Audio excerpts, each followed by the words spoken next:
Just hanging around. So we're back with another issue of Amazing Spider-Man. They're coming thick and fast now, and this issue once again has many problems that I need to discuss. When I mean problems, Norman in this panel is exactly what I feel. Anyway, so we start off where we left off in the last issue, and Norman has been injected with the Green Goblin serum once again. And you know what? I've been pretty positive about this story. I've really enjoyed seeing Norman's decline, and even though him being a good guy should have never happened in the first place, his descent into villainy has been pretty neat, and it's been a good build-up. Except they decided to ruin it. See, I thought this was going to be the big payoff, the big twist. Goblin is coming back. Yes! And this was backed up by some of the future covers of the series featuring the Green Goblin himself. But they completely faked us out. The cliffhanger that they left us on last time was just brushed off. Norman's like, yeah mate, it didn't work because, you know, half my bloodstream is Goblin serum. Hey! Either way, Otto is angry because he was outsmarted by Osborn and a fight breaks loose. I don't really get what Otto's plan is here. The more I think about it, the more it doesn't really make any sense to me. I get that Otto wants to be proven right, that Norman has never changed and that he will still and forever be the Green Goblin, and that evil part of him will always be inside of Norman. But like, if Norman turns into the Green Goblin again and Otto manages to bring that out of him, isn't Norman just gonna straight up murder him right there and then? Like, this is the Green Goblin we're talking about. Like, isn't Otto thinking about how in danger his own well-being would be if an enraged, fearful, and furious Green Goblin stood in front of him? Anyways, we cut to Peter with J. Jonah Jameson, and it's revealed that the arms are sort of bonding with Peter and making him more like Doc Ock. Like, Ock's personality is sort of bleeding through into Peter's mind. And yeah, it's stupid, but it actually raises the stakes for the fight, because Peter is so overpowered with these arms, and it's actually ridiculous. It essentially just means that Peter has to find Norman quick and defeat Ock so he can take the arms off. And if he doesn't, then there's a chance that Peter's personality turns sour and we basically get Superior Spider-Man again. And Peter does not want that.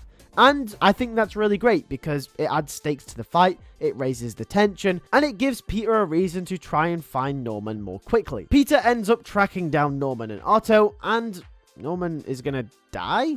I don't get Doc Ock's plan here. What does he want from this man? Either way, Spider-Man fights Ock and saves the day. That's pretty much all you need to know. But oh no! When Norman tries to take the arms off Peter, the arms lash out. Could it be an interesting story? Could Peter be on the verge of transforming and permanently becoming the Superior Spider-Man again? Is Norman going to have to try and find a way to detach Peter from these arms before it's too late?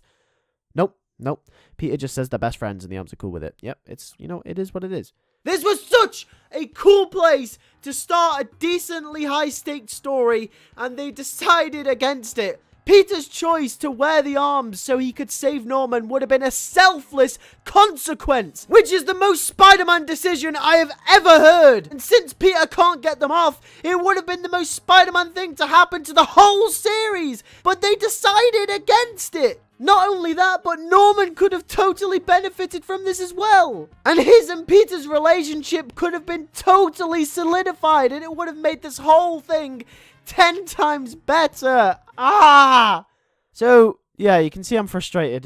Mate, I just can't do it with this series, man. Anyways, Doc Ock's little minions allow him to get away. I don't even want to know what they are. I haven't been paying attention to them. I didn't even know they were in this series. I don't know where they came from. Anyway, they exist now, right? So Ock gets away, and we're going to have more of the same. Peter fights Ock again next time round. It's so boring. The whole series is just Peter fighting bad guys after bad guys. And I think this issue is a perfect example of where this series really, really goes wrong. There are no emotional stakes for Peter Parker. If you look at Spider-Man comics and Spider-Man movies, Spider-Man shows, throughout decades of his character's existence, you will notice that the one thing that they all have in common is that there are emotional stakes for the character, whether it's through Aunt May, whether it's through Liz Allen, Gwen Stacy, Mary Jane Watson, whether it's Felicia Hardy, whether it's Peter showing up late for something, whether it's Peter's job, his rent, whatever it is on the line for Peter, it's an emotional stake for the character. He doesn't do anything here outside of fighting villains.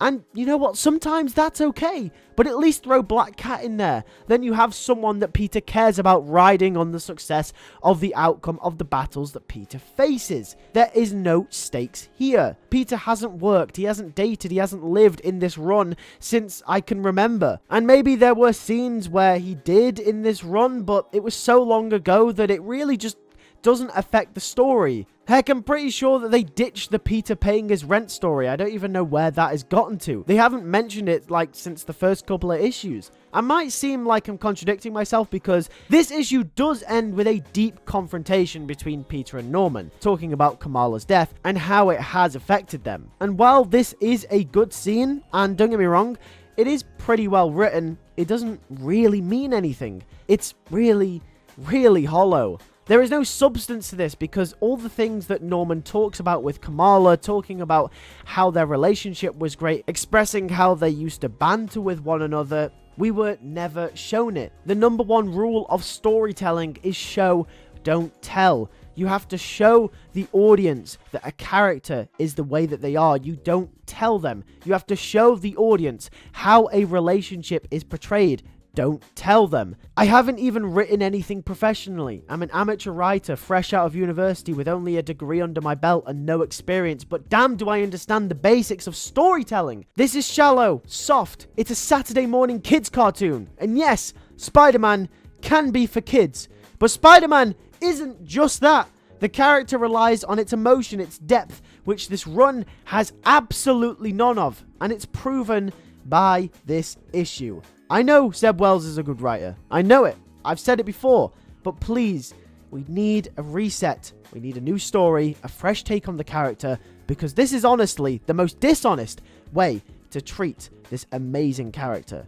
That's my TED Talk. Thanks for watching. Thank you all very much for watching. If you did enjoy, make sure to like on it, and also make sure to subscribe if you are new around here. And also, if you want to support me as a creator, the best way that you can do that is join the membership, which is like 99 pence a month, which is like $1.20 or something like that. You get every video that I post early anyway, with, you know, priority reply to comments. You also get emojis that you can use in live chats in the comment sections and stuff like that, with a bunch of other stuff. So, you know, if you want to be a member, then join now. But anyway, thanks for watching. I'll catch you guys next week for Wednesday's video. Take care and peace.